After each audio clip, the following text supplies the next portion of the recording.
Sometimes a single moment from your past echoes louder than all the rest, especially when it pushes you into unfamiliar territory. When I was 13, I moved to a new junior high.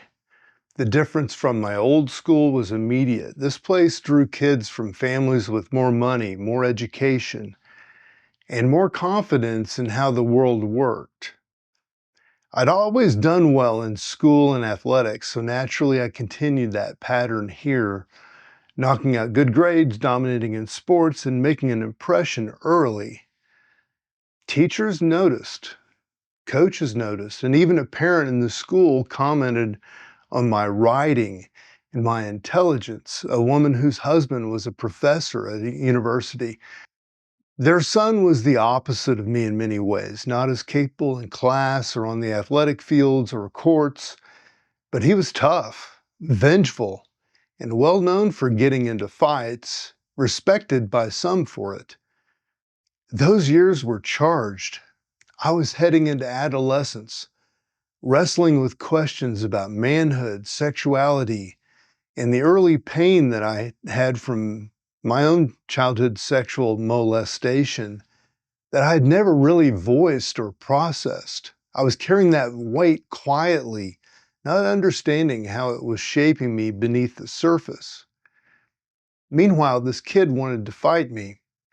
I knew I was physically stronger and capable of as much or more violence as he was, but I was also holding fast to the nonviolent values that I had held, some from my Christian upbringing.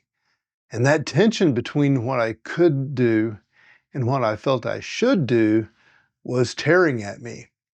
So one afternoon, everything snapped as I stumbled into a circumstance that I'd never forget.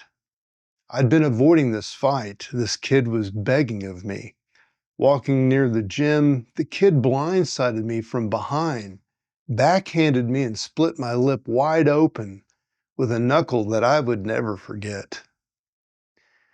Bleeding in shock, I just reversed my path. I kept moving, not chasing after him or even thinking about lashing out. I just wanted to get patched up, nothing more. Later that day, my Marine, military-minded father was upset when he found out I hadn't fought back.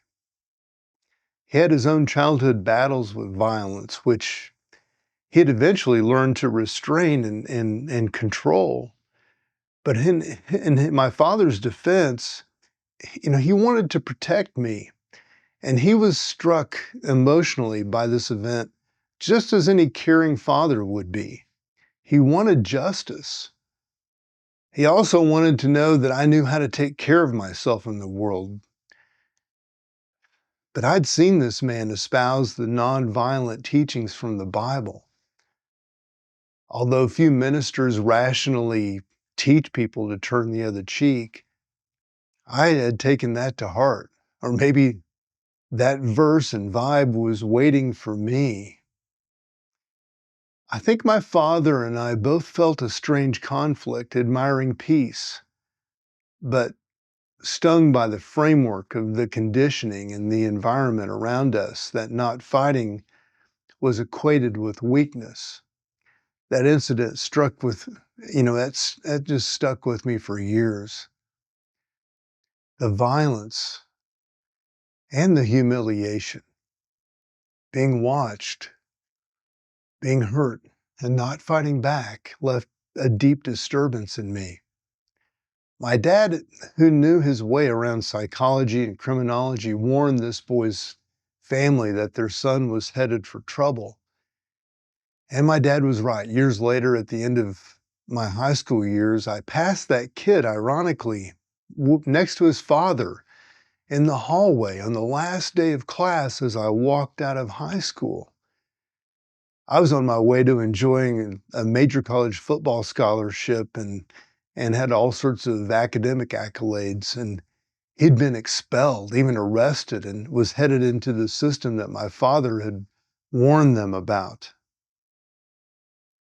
Looking back, I can admit that there was part of me that felt some satisfaction in his unraveling, especially compared to the success that I'd found in athletics and academics.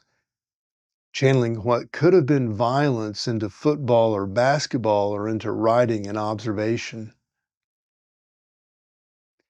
That same rage, the sense of injustice, the need to make sense of why I reacted the way I did, drove me to study which patterns rewarded people in society, in medicine, law, religion, those public roles that attract power and status.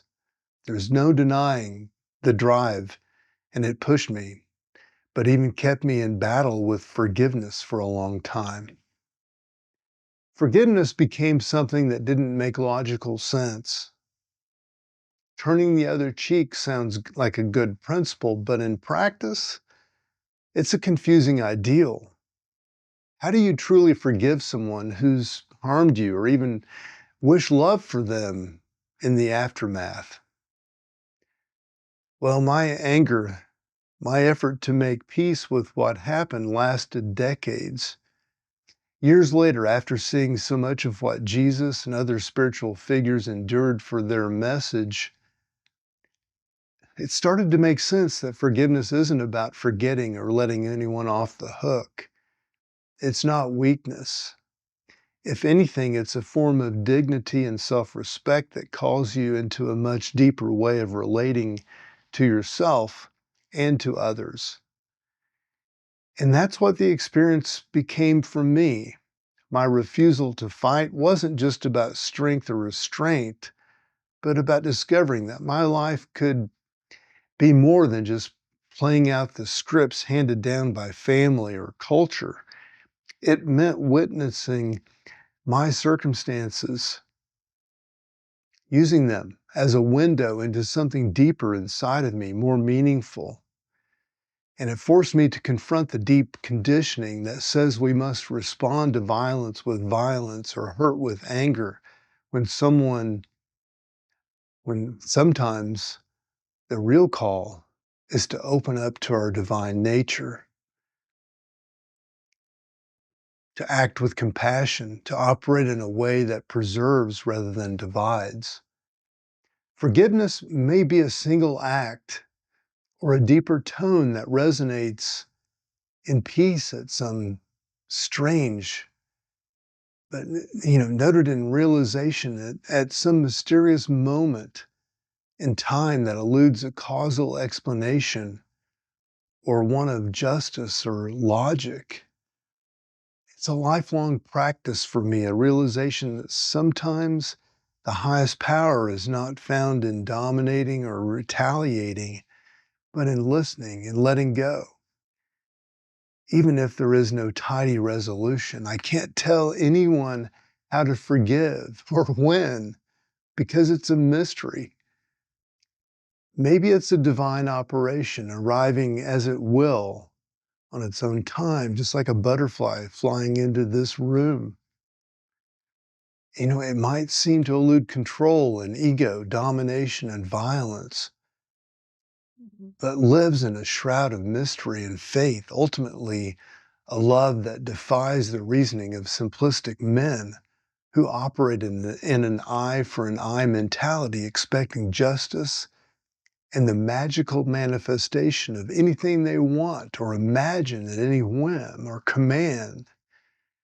Years later, I look back at the boy who hit me, at my own family's struggle with nonviolence and rage and the systems of power that I've spent my whole life observing and sometimes resisting. I see now that forgiveness is less about making sense of the past and more about honoring the parts of myself that survived, persisted, and kept asking deeper questions. It's about finally seeing the difference between weakness and humility, between submission and spiritual strength. So if you find yourself wrestling with those same old stories and hurts, I hope that you'll let yourself see forgiveness, not as letting someone else off the hook, but as letting yourself live, about being. and more importantly, letting a deeper aspect of your soul and spirit into your life in a way that transcends the old stories that plague humanity. Sometimes what looks like restraint is actually courage, and sometimes what feels like surrender is actually the beginning of wisdom. I'm Mark Roach. This is Transcendent. Wishing you all the best.